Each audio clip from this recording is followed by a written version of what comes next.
For our next company, presenting company number 5, Nate Newhuss. Hope I'm pronouncing that correctly.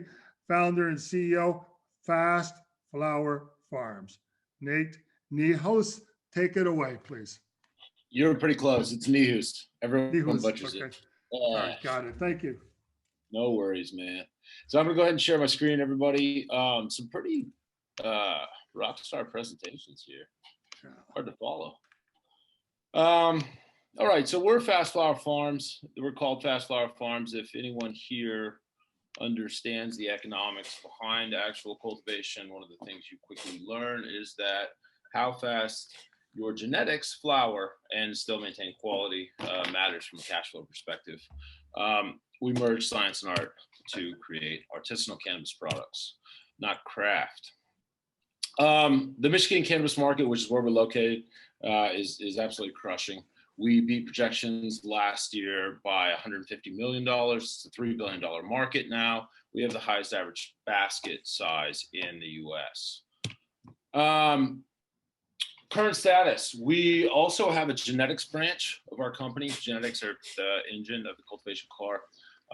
We're cash flowing that right now. State and municipal license approval, $250,000 in income coming in December. We own the underlying real estate and all the assets on it. Deeply experienced team. And we've put $800K into it already through friends and family and founding partners. And we have $250K closing this month. It was land. Now it's a facility, and we will be operational next month. It's a $3 billion opportunity. Up in the top right, you'll see what we have. Well, LeafLink did us a big favor. The actual growth state by state, 342%, which is 10x over what California did. It's going to continue to grow. We have 300% growth remaining. Branding, super important. We're not just cultivation. We are a brand. The brand ends up being a lot of your IP, along with SOPs, genetics, things like that. And those are the things that can scale and move state to state. So while we are obviously focused on Michigan, we're going to go pretty deep in Michigan. It's a big market. The things that scale are brands, genetics, and SOPs. Consumer experience innovation is a big deal. You don't see a lot of flight boxes around here, but we're doing it. Then we move into, somebody tries our products. One of our 4 chosen cultivars, I have a genetic cultivar library of about 500. We've flowered for, they fit our agronomic data, our agronomic models, and then obviously they're very high quality. And then extracts and concentrates, solventless. We're also an extractor, but solventless specifically. We don't use solvents in any of our extraction. That's the fastest growing, highest margin kind of carve out of the extracts market. And obviously, the extracts market's a very fast growing market. 20 years in the hands-on cultivation experience just between my guys. That does include my cultivation experience. I have another 5 years on that. Exceptional business leadership. This is my 3rd startup, second one that I've owned. Exclusive genetics. The genetics we have on hand. We have a library of 500 cultivars on hand right now. We have developed genetics over about 10 years. So my operations guy was the chief geneticist behind the Emerald Cup product supply company. You guys may have heard of the Emerald Cup, I suspect. So he developed these genetics specifically that yield very well in solventless production, which is a big deal.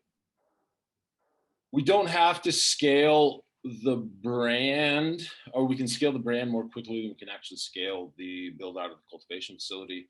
It's a lot faster. The brand is fast to scale, whereas the cultivation facility itself takes time and a lot of capital to build out. Consumer experience innovation, we've talked about that, and then solventless extraction. Anybody who knows anything about cannabis on the extraction side knows the powerhouse that solventless is, how important it is, and then how difficult it is. If you don't have the knowledge, the SOPs, and most importantly, the right genetics, you fall flat on your face. On the other hand, if you know these things, you can absolutely crush it. The margins here are very, very high. Here in Michigan, there's only one other solventless company. They were just picked up by a company called Pincana. So we will effectively be the only other solventless company here in Michigan. This is the team. They say you don't bet on the horse, you bet on the jockey. I'm a U.S. Army combat vet. Coming back from combat, it was a rough tour. So there was a lot of insomnia. There was a lot of pain. One of the things that definitely helped that was cannabis. Obviously, you can't use it in the military, and that's something I'm pretty adamant about changing. Mike Angelotti, this is one of a lot of the brains behind the operation. He's been doing solventless extraction for 7 years in California under the Emerald Cup Product Supply Company. He's bred all these genetics, and he ran a 20,000 square foot facility there for 10 years. Zach Heinitz, he's been doing cannabis cultivation here in Michigan a little over 10 years. We call him the plant whisperer. And then advisory board are a lot of important people that we take advice from. Pro formas, 2021, 1.4, 2022 jumps up because we have solvents on the shelves. That's you got 6 minutes. Yep. That's the jump is the solvents. Advisory round terms. We're raising 1.2. We are 300. 250 in and 300 soft circled. Convertible debt, great terms, 35% discount and a val cap of 10 million. The val cap and the discount work together, which is also relatively rare. Also, there's a preferential payback in that no common stock shareholders can receive any cash dividends until principal plus interest is paid back at the point of conversion of the convertible debt. Questions? Questions, anyone? Okay, David Wise, go ahead, please. Hi, Nate. Thanks for the presentation. Tell Sumit I said hello. I'm trying to understand, is it that you're growing genetics specific for solventless extraction and that's where you're looking to expand? We've already done all of that homework. It takes many years to get that right. That gives us a significantly higher yield in solventless than anybody else. An average yield in solventless is about 3%. Ours do anywhere from 4.5 to 7. And are you doing that just strictly from the plant? Or are you doing fresh frozen? Are you extracting CO2, live resin? Fresh frozen, 100%. It's all live rosin. We don't do any distillates. We are uninterested in adulterating the plant, and we just provide the highest quality stuff. We don't sacrifice on quality. And this market isn't really in existence yet in Michigan, you're saying? At all. Okay. All right, those are my questions. Great. David Cram. Hey, Nate, also tell Sumit I say hi as well. Seems like he knows a bunch of us. Is the opportunity here on the solventless or is it on cultivation or both? Like, what's your core competency? Both. Maybe I answered that question. And in terms of scalability, tell me how you scale into your revenue projections from a cultivation standpoint. So a throughput of biomass for your extraction. 100%. So there's two ways that the revenue really that two things that really move the revenue needle. One of them is effectively becoming a white label solventless producer, and that generates a lot of revenue because people just don't know how to do it. The other thing is we have the genetics division that sells to licensed horticulturalists in the Michigan cannabis market here.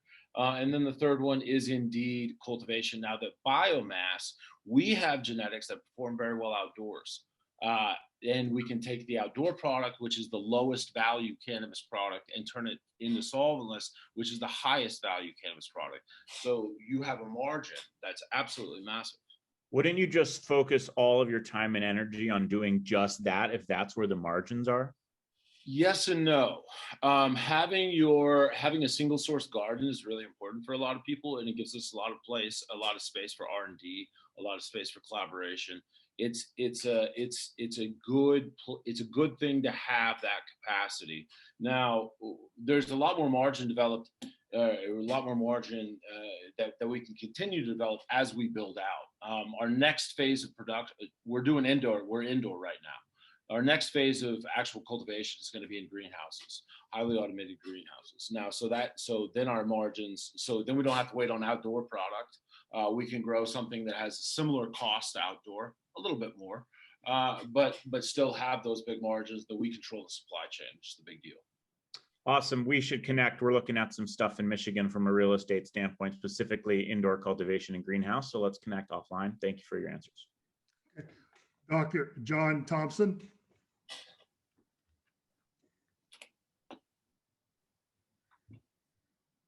John, you might be on mute, man.